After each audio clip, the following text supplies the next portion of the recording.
My name is Anne M. Moreno, and I am 34 years old. My husband betrayed me, lied to my face, and thought I would never learn the truth. He thought a baby would make me soft enough to ignore the warning signs, generous enough to hand over what I built, and desperate enough to forgive anything as long as he wrapped it in the word family. He was wrong. I run a real estate development company called Ridgeline Development Group out of Raleigh, North Carolina. I built it from nothing. One duplex renovation 7 years ago, funded with every dollar I had saved since I was 19. Today, Ridgeline manages more than $40 million in active projects, commercial builds, mixed-use developments, residential conversions. I am not saying that to brag.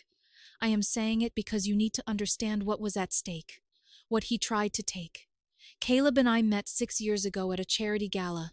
He was a speech-language pathologist, smart, calm, funny in a way that made people trust him before they knew why.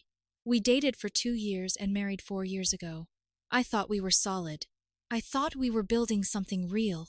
And after years of tests, appointments, quiet disappointments, and one doctor gently telling me my body might never carry a pregnancy safely, Caleb suggested surrogacy. That was how Andrea Morgan came back into our lives. Andrea was Caleb's ex-girlfriend. He told me they had ended years ago, peacefully, maturely, nothing messy. She owned a real estate company called Crestfall Properties, so we moved in similar circles professionally, though I never liked the way she looked at rooms like she was pricing the people inside them. When she offered to be our surrogate, I thought it was strange at first. Then Caleb cried in the kitchen and said maybe this was the universe giving us one kind thing after so much pain. I wanted to believe him, so I did. By the time Andrea was 14 weeks pregnant, I had convinced myself life was finally becoming gentle. We came home from the ultrasound appointment on a Tuesday evening. It had been a good day, one of those rare days where the future feels like a place you might actually survive. Andrea had smiled at the screen. Caleb had held my hand. I had watched that tiny flicker of movement and thought, that is my child. By Wednesday night, everything I believed about my marriage was dead. Caleb fell asleep on the couch around 10, still in his button-down, one hand resting near his phone on the cushion. I went to the kitchen for water. His phone buzzed against the coffee table. I was not snooping. I want that clear. I did not pick it up looking for evidence. But the screen lit up, and the notification was right there from an app I did not recognize. Not regular messages, something else. The preview showed enough. Once the baby arrives, she'll be trapped. Then we take everything. Sent from Caleb's phone to a contact saved as AM. I stood there for maybe 10 seconds. I read it again. Then one more time, because some small, foolish part of me wanted my brain to be wrong. It was not. Here is what surprises people when I tell this story. I did not feel rage. I did not feel heartbreak in that dramatic way people describe, like a punch to the chest. What I felt was quieter and far more dangerous. Clarity. I grew up watching my father lose everything in a divorce. He ran a small construction company. Nothing massive, but it was his. My mother's attorney carved it apart in 18 months. By the time the settlement was done, my father was working for someone else on job sites he used to own. He never recovered. Not financially. Not personally. He died at 57 with almost nothing, and I promised myself in that hospital room that would never be me. So when I saw that message, I did not wake Caleb up. I did not scream. I did not throw his phone at the wall. I picked it up, screenshotted the message, sent it to an encrypted email I used for sensitive business documents, deleted the sent email, cleared the notification, and placed the phone back exactly where it had been. Then I walked into my home office, locked the door, sat at my desk, and started making a list. Not an emotional list. Not, why would he do this to me? A tactical one. What I needed to know. What I needed to protect. Who I needed to call. By 2 a.m, I had 3 names written down. Randall Whitmore, my attorney. Priya Nair, a forensic accountant Randall had once recommended during a contract dispute. And Colton and Associates, a private investigation firm that specialized in domestic and financial cases. From the living room, I could hear Caleb breathing peacefully. He thought the baby was his leverage. He had no idea. It had just become my alarm system. I made the first call at 6, 4:05 the next morning. Randall Whitmore picked up on the second ring. That was the thing about good attorneys. They did not waste time asking why you were calling before sunrise. They listened first, judged later, and billed after. I gave him the short version, the message, the contact name, the wording, what it implied. Randall stayed quiet for 5 seconds, then said 4 words that became my rule for the next several weeks. Don't change your behavior. He told me the biggest mistake people make when they discover betrayal is reacting too soon, confronting, screaming, demanding answers. All that does is warn the other side to delete, deny, hide money, and call their own lawyer. Randall said the smartest thing I could do was absolutely nothing on the surface. Underneath, we would tear the whole thing apart. By noon, Priya Nair was reviewing every joint account, every shared credit line, every financial document tied to our marriage. By evening, Colton and Associates had taken the case. 2 investigators, one focused on digital footprints, the other on physical surveillance. And through all of it, I went home, kissed Caleb on the forehead, asked him how his day was, and talked about paint colors for the nursery. He wanted sage green. I told him it sounded perfect. 3 days. That was all it took for the picture to begin forming, and by the end of the first week, I understood I was not dealing with an affair. Not really. An affair would have been painful, humiliating, ordinary. This was colder than that. This was a business plan with a heartbeat.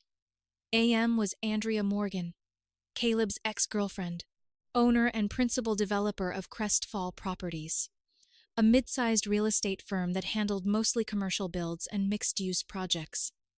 I knew the company. I knew her reputation better than she probably realized. Andrea was flashy, loud, always arriving at networking dinners in a car she could barely afford, talking about projects that were always about to close.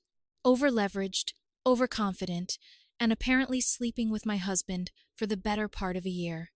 The investigators pulled phone records, messaging logs, hotel timestamps, a Marriott off Highway 40, 14 visits over 11 months, always midweek.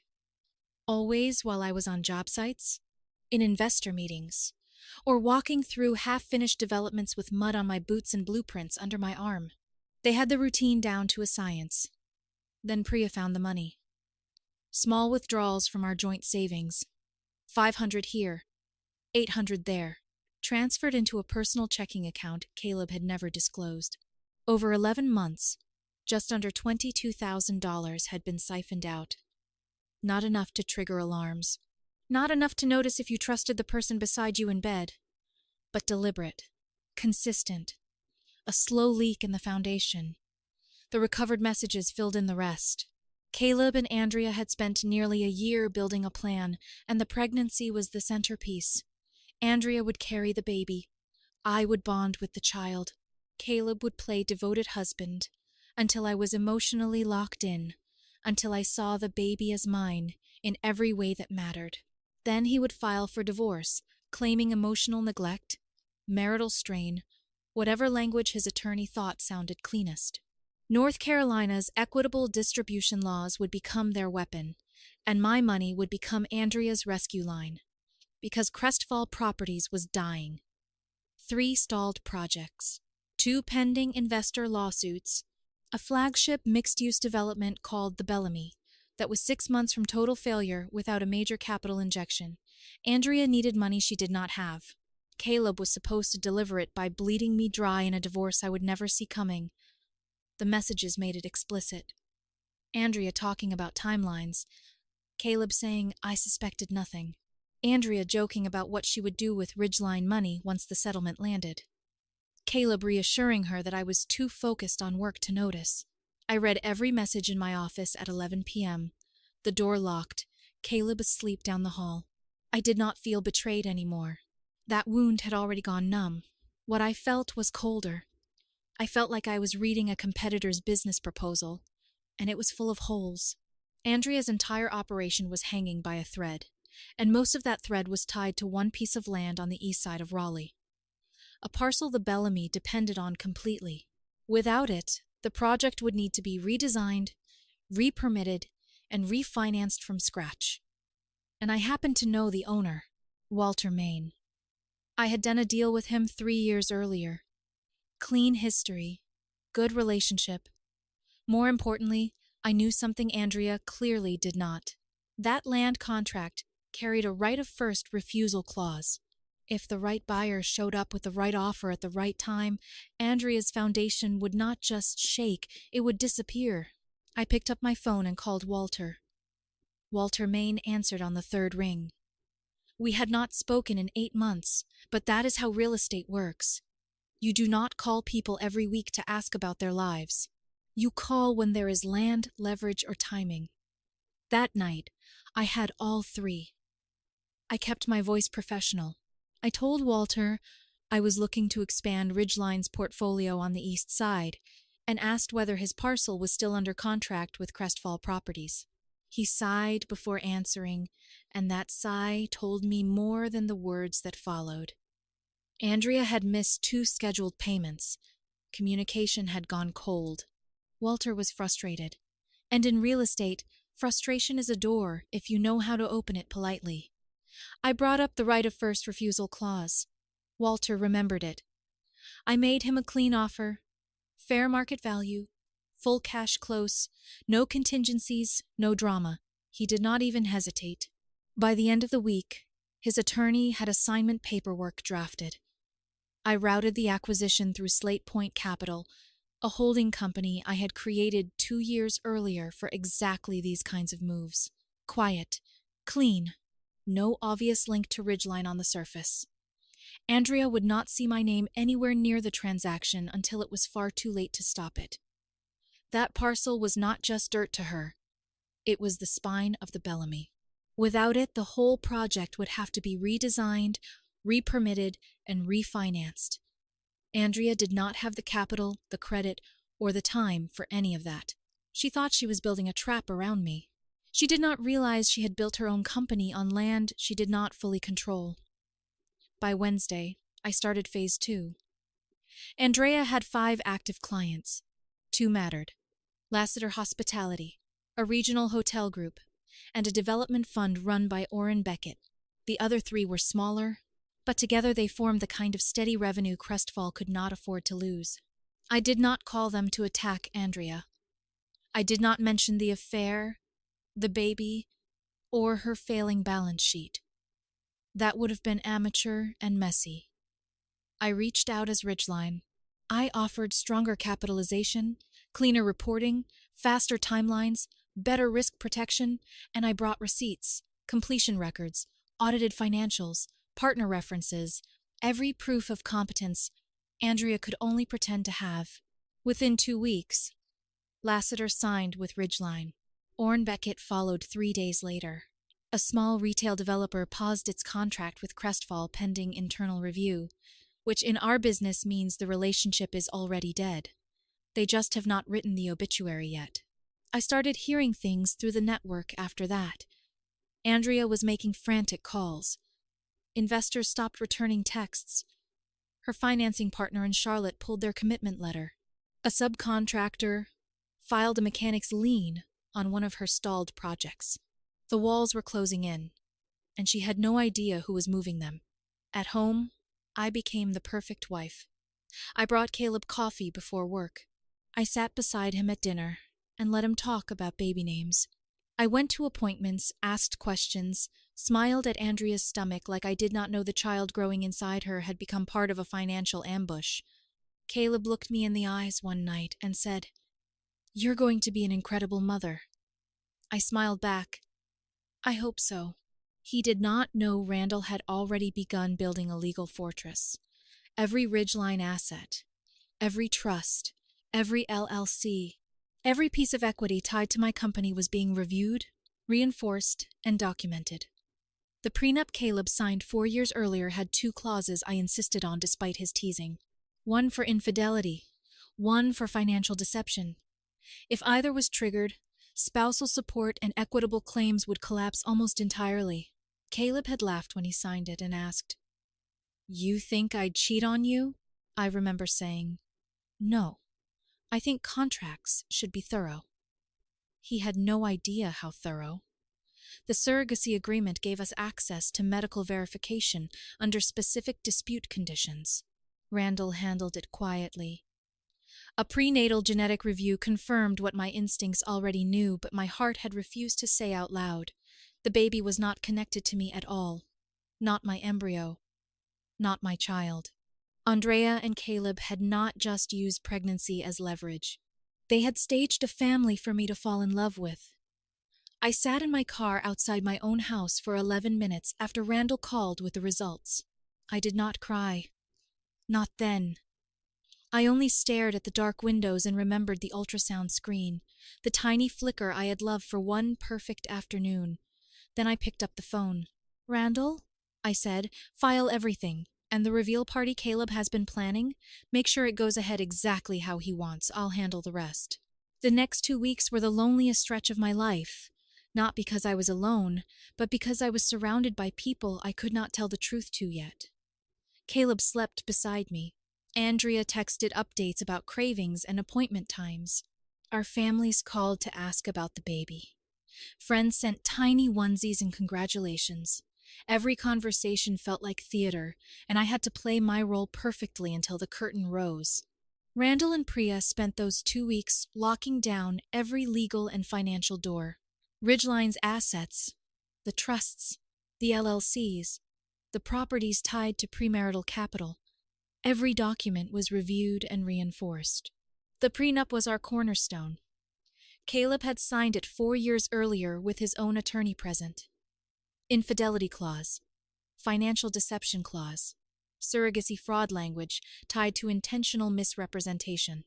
Caleb had laughed back then and called me too careful. Now, careful was about to become expensive.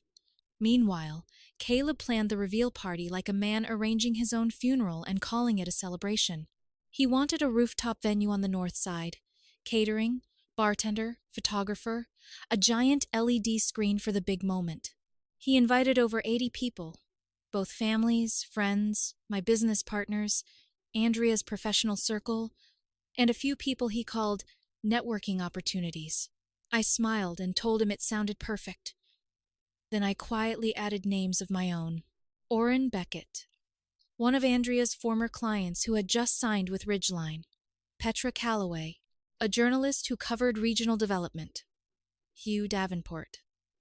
Andrea's estranged former business partner, Walter Main. And Andrea's parents, Don and Marion Morgan, who still believed their daughter was helping a married couple become parents out of kindness. Everyone I needed would be in one room. 5 days before the party, Priya delivered the final package. Text messages, bank transfers, hotel receipts, location data, screenshots, audio recordings between Caleb and Andrea, all legally captured through Randall's team. In one recording, Andrea laughed about how I would never see it coming.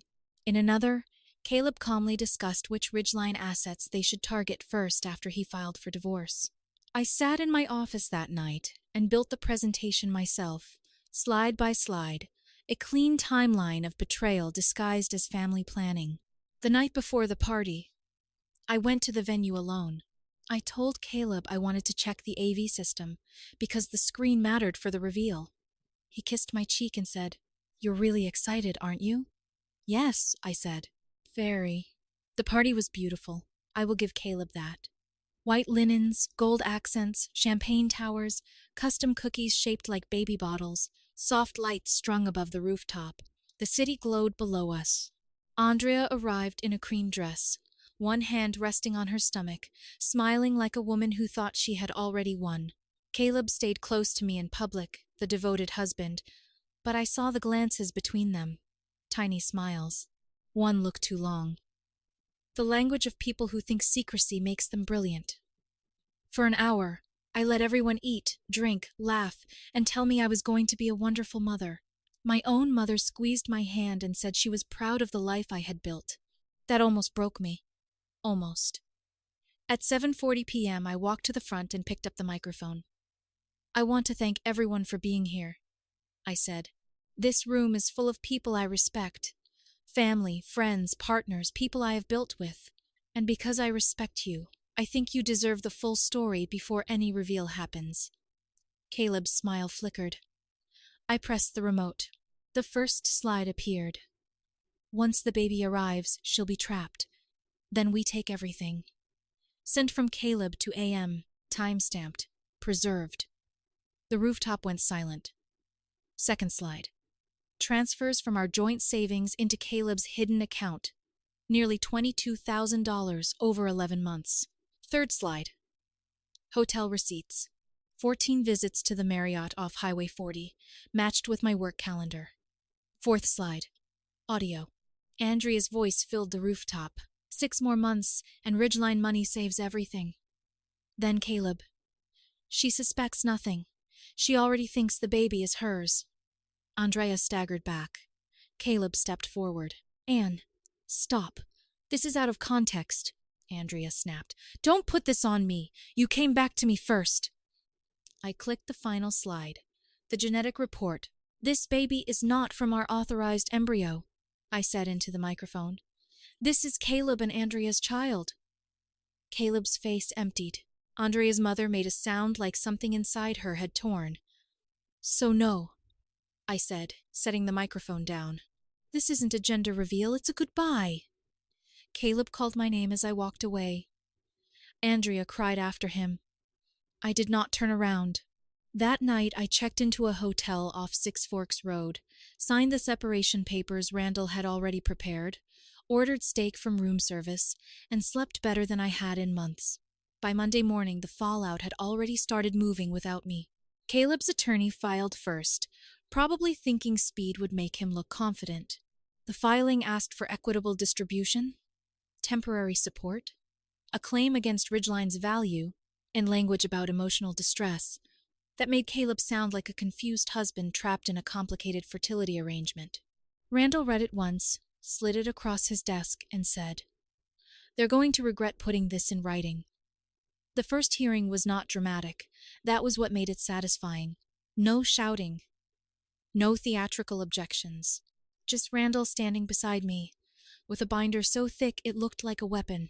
Caleb's lawyer came in aggressive, demanding full financial disclosure, business valuation, spousal support, access to trust documents, everything they thought would scare me into settlement.